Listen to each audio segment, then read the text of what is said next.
नमस्कार। सरल astrology course की 49th क्लास में मैं बिंदु शिंगारी आप सभी का स्वागत करती हूँ।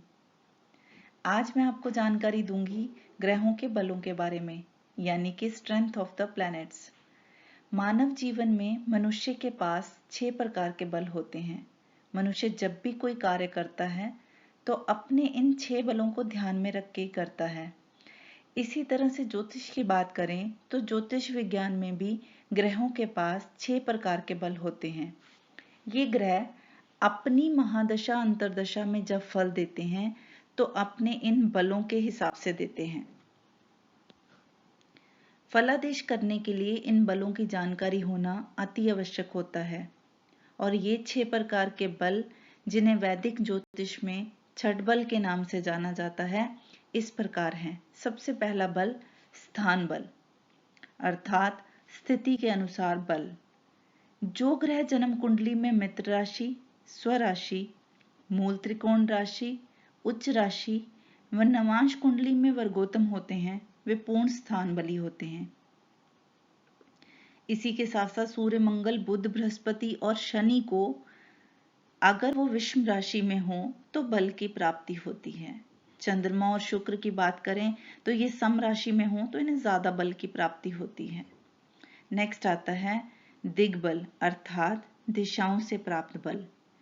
जन्म कुंडली में प्रथम भाव को पूर्व दिशा, चतुर्थ भाव को उत्तर दिशा, सप्तम भाव को पश्चिम दिशा तथा दशम भाव को दक्षिण दिशा माना जाता है। अगर बुध और बृहस्पति ग्रह लगन में हो यानी पूर्व दिशा में तो ये बलवान होंगे। इनको यहाँ पे दिशा बल प्राप्त होगा। चंद्रमा और शुक्र की बात करें तो चतुर्थ भाव में यानी उत्तर दिशा में इन्हें दिशा बल की प्राप्ति होती है। शनि ग्रह की बात करें तो सप्तम भाव में यानी पश्चिम दिशा में उन्हें दिशा बल प्राप्त होता है और सूर्य और मंगल दशम भाव में हो यानी दक्षिण दिशा में तो इन्हें दिशा बल की प्राप्ति होती है। अगला आता है काल बल, अर्थात समय विशेष से प्राप्त बल। अगर किसी व्यक्ति का जन्म रात में हुआ है तो चंद्रमा, शनि और मंगल ग्रह रात्रि बली कहलाते हैं। इनको काल बल प्राप्त हो जाता है। इसी तरह से अगर किसी व्यक्ति का जन्म दिन में हुआ है तो सूर्य, बुध, शुक्र ये दिन बली कहलाते हैं, जबकि बृहस्पति ग्रह एक ऐसे हैं जो हमेशा बली रहते हैं। अगला आता है चेष्टा बल, अर्थात गति से प्राप्त बल। चेष्टा का अर्थ ज्योतिष में ग्रह का वक्री होना भी कहलाता है। चंद्र व सूर्य के अतिरिक्त अन्य 5 ग्रह सूर्य से जब एक विशेष दूरी पर होते हैं तो वक्री कहलाते हैं। ग्रहों के वक्री होने के कारण जो बल की प्राप्ति होती है उसे चेष्टा बल कहा जाता है।